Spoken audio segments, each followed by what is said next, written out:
My name is Manuel. I am 78 years old, and until 3 months ago, I couldn't read even the newspaper without my glasses. Every morning was the same, searching for my glasses before making coffee, putting them on to read the headlines, taking them off and putting them back on to check the time on the clock. I felt like a servant made of plastic and glass.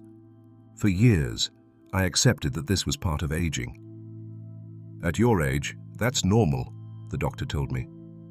I repeated it too, as if it were a natural law. But deep down, every time I strained my eyes or felt that dry burning after looking at a screen, I wondered if there really was nothing I could do. One day, talking with a friend at the center, she said something that sparked a small flame. "Have you tried goji berries? They help me with my eyesight." I smiled politely, but inside I thought that sounded more like a magazine tale than a real solution. I never believed in miracle cures. But something in her gaze, so clear and sure, made me investigate a little more. I didn't expect results. I just wanted to feel like I was doing something for myself. I made a simple decision. For 90 days, I was going to include goji berries in my daily diet, without abandoning my usual care, without giving up what I already did, but with an open mind toward natural things. Today, 3 months later, I'm here to tell you what happened. I don't promise magic, but I can honestly tell you about the process, the changes I noticed, and what I discovered along the way. Because sometimes, small things make a big difference. And now, I want to know about you. How old are you, and where are you watching me from? Write it to me in the comments. Maybe your story starts today too. What are goji berries, and how did they come into my life? I remember the day clearly. It was an ordinary afternoon in the common room at the center while we were playing dominoes. One of the neighbors, Teresa, sat next to me and between tiles looked over her glasses and said, "Did you know that goji berries help with eyesight? I've been taking them for a while and noticed my eyes burn less." I laughed out of courtesy. At that moment, it sounded like one of those fads that come and go. I had heard so many things: lemon water on an empty stomach, miracle seeds, garlic soups that healed the soul. And now, berries. But Teresa insisted. She told me her niece, who works as a nutritionist, had talked to her about the benefits of these small reddish fruits that looked like raisins but more vibrant. I found it curious. That night, instead of watching TV, I searched online. I discovered that goji berries were no novelty. They had been used for centuries in traditional Chinese medicine. There they call them the fruit of longevity. They used them to improve eyesight, strengthen the immune system, and maintain vital energy. In some regions, they even offer them as a symbol of good health at elders' birthdays. I read that they are rich in antioxidants, especially zeaxanthin, a substance that helps protect the retina from light damage.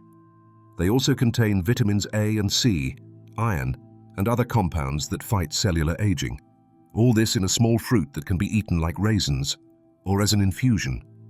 What caught my attention was that it wasn't a capsule supplement or a lab-made product. It was something natural, something that came from the earth, and that made me listen with different ears. The next day, at the same domino table, I asked Teresa to get me some. "I'll take you to the herbalist tomorrow if you want," she said. That's how it all began. At first, it sounded like a trend, I admit, but something told me I had nothing to lose by trying. Maybe the secret wasn't finding a magical cure, but giving my body tools it had forgotten how to use. That's how a simple conversation, almost in passing, sparked curiosity and hope in me. And sometimes, that's all one needs to start changing. My eyesight situation before the change. Before starting with the goji berries, my eyesight had already been giving me signs that something wasn't right. It wasn't a sudden change, no. It was a slow, silent deterioration, like a fog that grew thicker and more present every day.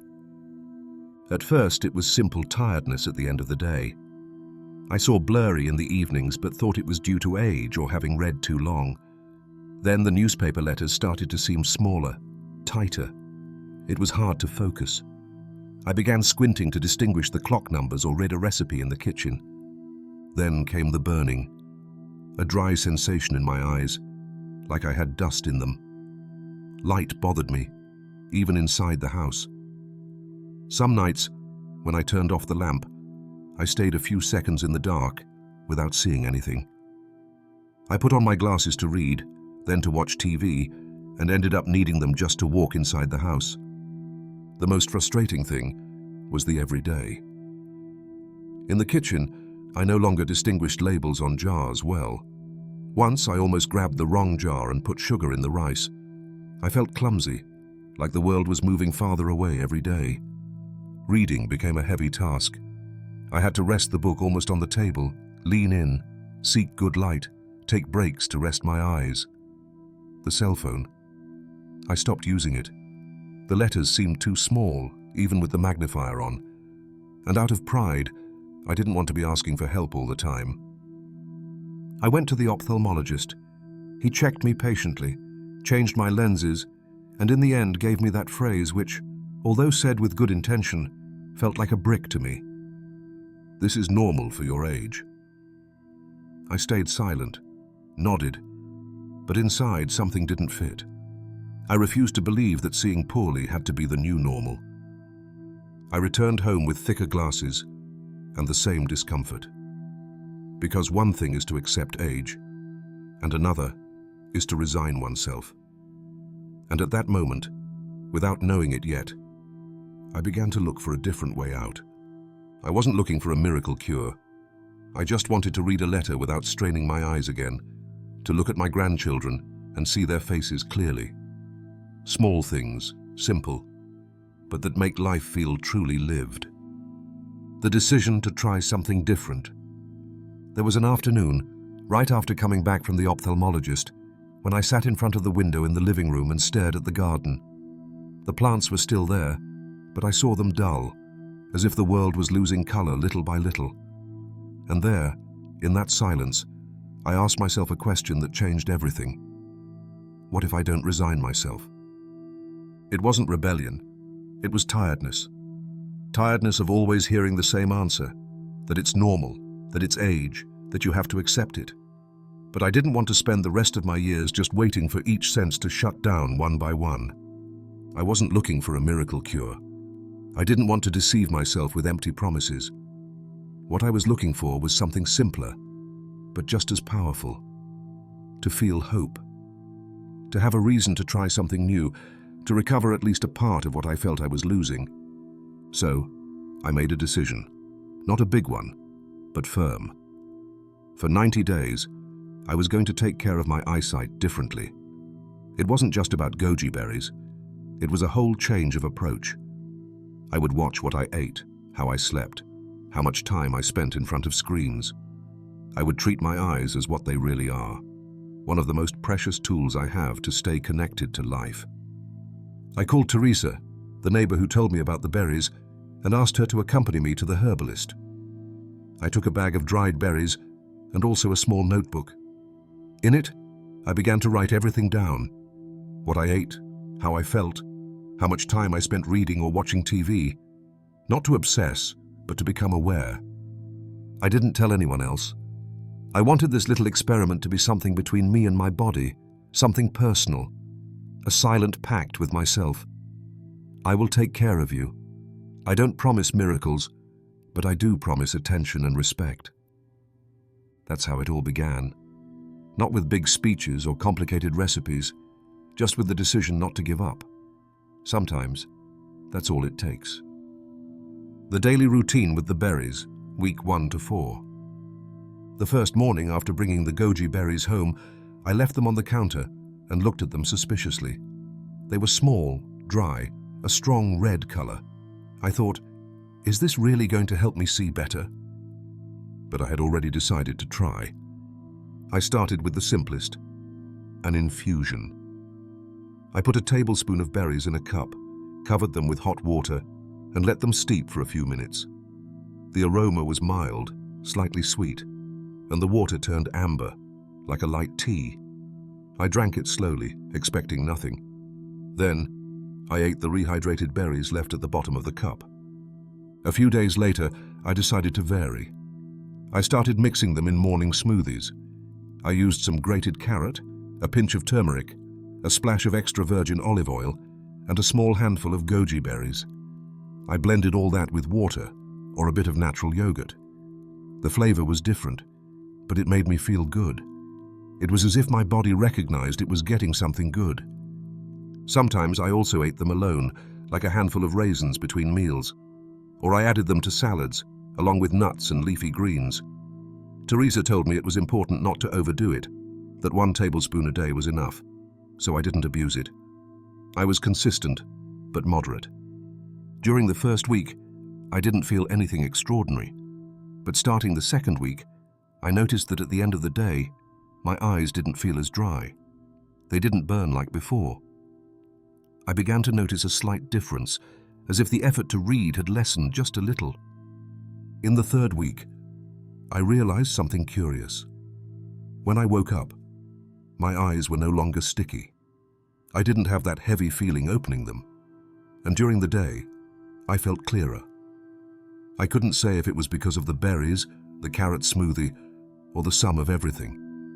But the truth is, something was changing. It wasn't a dramatic change, not at all. But it was real. A slight boost in energy, less tension in my forehead when reading, less need to squint. And that, for me, was already a small victory. That's how the first 4 weeks passed. No rush, no obsession. Just following a simple routine that every day gave me one more reason to continue. Weeks 5 to 8. The first results. Entering the 5th week, the changes began to show more clearly. They weren't big things, but they were consistent. For example, I noticed that I no longer felt that discomfort I used to have in the upper part of my forehead after reading or watching TV for a long time. Before, I would rub that area several times a day, as if I could relieve the pressure with a simple gesture. But that tension disappeared, almost without me realizing. Another thing that changed was the tearing.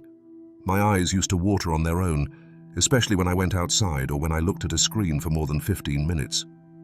It was uncomfortable. I had to keep wiping my eyes constantly. But now, that had decreased. I didn't have to look for a handkerchief every moment. It was one less bother, a relief. And then something happened that I still remember with some surprise. It was a quiet morning.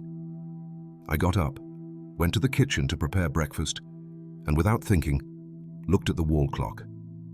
I read the time. Just like that. I stopped. I realized I hadn't put on my glasses. They were on the table, forgotten. I stood still for a moment, as if my body was checking what had just happened. It wasn't that I saw like I was 30 years old, of course not. But I could read the big numbers, and I did it effortlessly. I approached the cereal package and tried reading the label. I could read it too, without straining. It was a strange feeling, as if my body was telling me, "See, you're getting there, little by little." From then on, I began experiencing small moments like that. Reading the name of a program on TV without getting close. Not having to turn on a strong light to see a recipe. Even at the supermarket, I could see the price of a product without having to dig for my glasses in my coat pocket. They were small details, I know. But when you've been accumulating small losses for years, every recovery, no matter how modest, feels like a gift. I didn't run to tell anyone. I just kept it to myself, with a mix of joy and discretion. Sometimes the body responds when you start treating it with respect. And so weeks 5, 6, 7, and 8 passed. Not with fireworks, but with a lit flame. The days went on, and so did I. Weeks 9 to 12. The improvement I didn't expect. Reaching the 9th week felt like crossing a threshold. I no longer did it out of discipline or to see if it worked. I did it because I felt better. I had gotten used to the taste of the berries in my morning infusion, the carrot and turmeric smoothie, and above all, the feeling of doing something for myself. And then the unexpected happened. I stopped using glasses for basic daily things. It wasn't suddenly, it wasn't planned. Simply, one day I realized I hadn't worn them all morning. I had made breakfast, read the milk carton, looked out the window to see if it was raining. All without glasses. and I hadn't missed them. It wasn't about perfect vision, nor reading tiny letters, but it was about having enough clarity to move safely, to distinguish shapes well, to read normal things without squinting. It was a clarity I hadn't had in years, and the most surprising thing, it didn't cost effort. Before, even focusing was hard work. Now I just saw. I started noticing that everything seemed brighter, not brighter in an artificial sense, but more defined, more present. The colors of the garden had more contrast. The sunlight coming through the window didn't bother me as much. I felt like I saw more, and at the same time, saw better. I had gained something I didn't expect. Freedom. Not the grandiose freedom mentioned in speeches, but a simple and real freedom. The freedom not to have to look for glasses for every little thing. The freedom to move without depending on another object. The freedom to feel capable again. It's not that I recovered the vision of my youth. That would be a lie. But I did recover a part of myself I thought was lost. The part that looks at the world effortlessly. The part that doesn't need help reading a letter or following a recipe. The part that little by little had been fading without me realizing it. And that, at this stage of life, is priceless. Because it's not just about seeing with your eyes, but about seeing with desire again. Seeing with confidence. Seeing with the wish to keep looking at what life still has to show. What scientific studies say about goji berries? After several weeks of taking goji berries, I decided to do something I hadn't done before. Look more deeply into what science said about all this. I was curious. Not because I needed to justify what I was feeling in my body, but because I wanted to understand it. I began reading articles, interviews, medical studies. Of course, not all were written in easy language, but with some patience I understood the essentials. And I found something that surprised me. I wasn't the only one. Many older people like me had noticed visual improvements after including goji berries in their diet. But beyond testimonials, there was real evidence supporting it. One of the most mentioned compounds was zeaxanthin, a very powerful antioxidant found in high concentration inside these berries.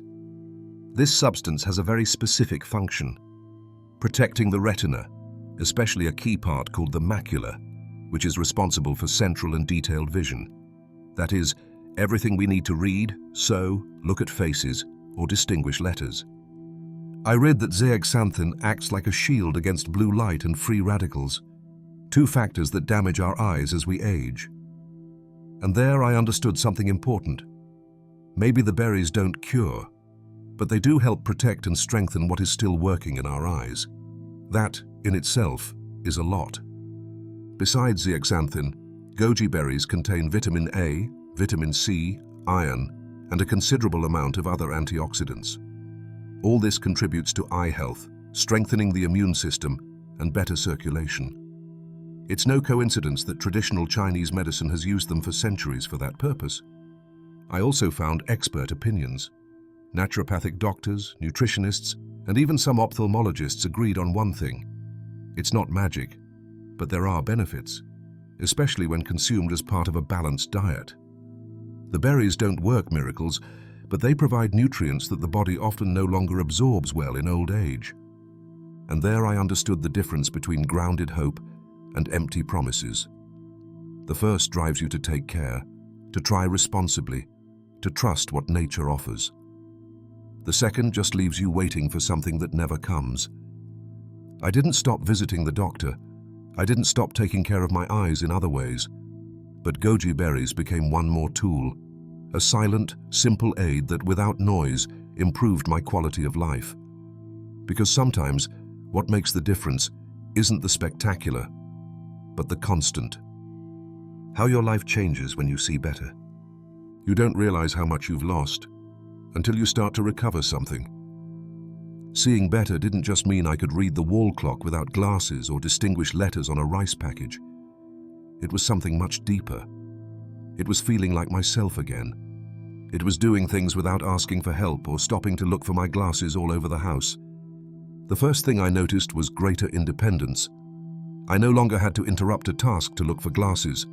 I could get up in the morning, prepare breakfast, water the plants, without that object hanging from my neck or resting on my nose. Something so simple, so invisible to others, was for me immense freedom. I also gained confidence moving around.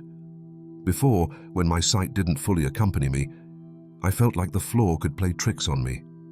I was afraid of tripping on something small, not seeing a stair or a rug well. But as my vision improved, that insecurity began to disappear. I walked more firmly, more sure. I even went out for slightly longer walks, like I used to. Inside the house, I stopped getting so close to the TV screen. I could watch the news from the sofa again, without straining my eyes. And something that moved me deeply. I started reading books again. Those books I had on the shelf, waiting, covered in dust. I opened them one by one. At first I read only a few minutes. Then I regained my rhythm. I got lost in the pages again like when I was young. But perhaps the most valuable thing was something I didn't expect. Looking at faces without glasses, seeing clearly the eyes of my grandchildren, the wrinkles on my sister's face, the sincere smile of a neighbor. These are small things, but they return your soul, because it's not just seeing more, it's feeling more present, more connected with those around you. When you recover a sense you thought was doomed to decline, it's not only your body that is relieved, it's your spirit that breathes. Seeing better allowed me to participate in my life more fully again, and that, at this stage, can't be asked for in words, only thanked for. What no one tells you: care, common mistakes, and false promises. By now, I want to tell you something important, because one thing is sharing what worked for me, and quite another is making you believe there are magical solutions. That's not the case. And if you're thinking about trying goji berries, there are some truths nobody usually tells, but you should know. The first is that not all berries are the same. In my case, I bought them at a trusted herbalist, where they explained they had to be naturally dried, without added sugars or colorants. There are many brands selling processed berries, shiny, too sweet, or packaged like candy. That's no good. On the contrary, it can harm more than help. If you're going to do it right. Another thing I learned: there are no miracles and no guarantees. They helped me, yes, but that doesn't mean everyone will experience the same. Every body responds differently. It's not about eating a handful and expecting to see the world in high definition the next day. The changes were slow, gradual, and part of a set of decisions. And this leads me to a warning I consider fundamental. Never stop a medical treatment for something natural without talking to your doctor first. I didn't stop my checkups with the ophthalmologist. I didn't cancel my exams, nor reject professional advice. The berries were a complement, not a replacement. That's a huge difference. Along this path, I also encountered many false promises. Capsule products claiming to contain 1,000 times more potent goji extract. Packages full of pretty words but no evidence. Don't fall for that. Most of those things don't even have the proper nutrient concentration, and many times are made without control. In the end, I learned a lesson I want to make clear. The key wasn't just eating berries. It was consistency. Eating them every day, taking care of what I put on my plate, resting better, spending less time in front of screens, and observing how I felt. It was that calm routine, without rush, that little by little made the difference. It wasn't a secret formula. It was respect for my body, for my age, and for the time each thing needs to change. If you decide to try, do it with your feet on the ground and your heart open, because hope is not in a fruit, but in the commitment you make to yourself. How you can start. Practical advice. If after hearing all this you're wondering how to start too, let me help. You don't need to make big changes, nor spend money on complicated things. You just need to take the first step calmly and with intention. The first thing is to know where to buy goji berries. I got mine at a trusted herbalist, but you can also find them in health food stores or organic product shops. Make sure they are natural dried berries without added sugars or coatings. The simpler and less processed, the better. If they have a very bright red color or look coated with some varnish, better avoid them. Once you have them, how to take them. Here are 3 simple ways that worked for me. First, the infusion. A tablespoon of berries in a cup with hot water. Let them steep for 5 to 10 minutes and drink the liquid slowly. Then, eat the softened berries left at the bottom. Second, the morning smoothie. Mix a handful of berries with grated carrot, a pinch of turmeric, a little extra virgin olive oil, and water or natural yogurt. It's easy, tasty, and very nutritious. And third, eat them alone, as a small handful between meals, or add them to a salad or a plate of rice. Remember, you don't need many. 1 tablespoon a day is enough. But it's not all about the berries. What really makes a difference is pairing them with habits that take care of your eyesight. Here are some I adopted, and that helped me a lot. Visual rest. Every hour, close your eyes for a minute or look out a window. Give your eyes a break. Hydration. Drink enough water throughout the day. Eye dryness often comes from lack of fluids. Avoid long screen times, especially at night. I reduced my time on the phone and turned off the TV an hour before sleeping. If I could start over today, I would do one thing differently. I wouldn't wait so long. I wouldn't wait until my eyesight was so tired or until I felt frustrated to do something about it. Sometimes we think it's too late, but it's never too late to start taking a little better care of ourselves. Start little by little. Be consistent. And above all, listen to yourself. Because the most powerful thing isn't what you do out of obligation, but what you choose to do for your well-being. Today, looking back, I don't think I found a miracle remedy. It wasn't that. What I found was something more important. A path that returned part of what I had lost, and above all, something I had forgotten. The dignity of feeling useful, independent, and awake. I learned that it's not about looking for magical formulas or waiting for someone else to solve everything for you. Sometimes, the simple act of trying something natural, simple, and respectful with the body can open a door you didn't even know was closed. I feel grateful, not only for the goji berries, but for allowing myself to break out of "this is normal for your age," for breaking that phrase with a small but brave decision, for listening to myself, for trusting. And for that, I want to leave you with these words that come from the heart. Don't look for miracles. Look for paths that restore your dignity. If you're going through something similar, if your eyesight is limiting you, if you feel dependent on glasses for everything, maybe this message is for you. You're not alone. You're not without options. And above all, it's never too late to try something new. I don't ask you to do the same as me. I only invite you not to resign yourself completely, to open the door to something that gives you strength, that gives you clarity, that gives you back yourself. And now, I would love to hear from you. Did you already know about goji berries? Do you have a similar story? Tell me in the comments. As you see, sometimes a shared story can change much more than one imagines. Thank you for being here. And thank you for continuing to look at life with the eyes of the heart.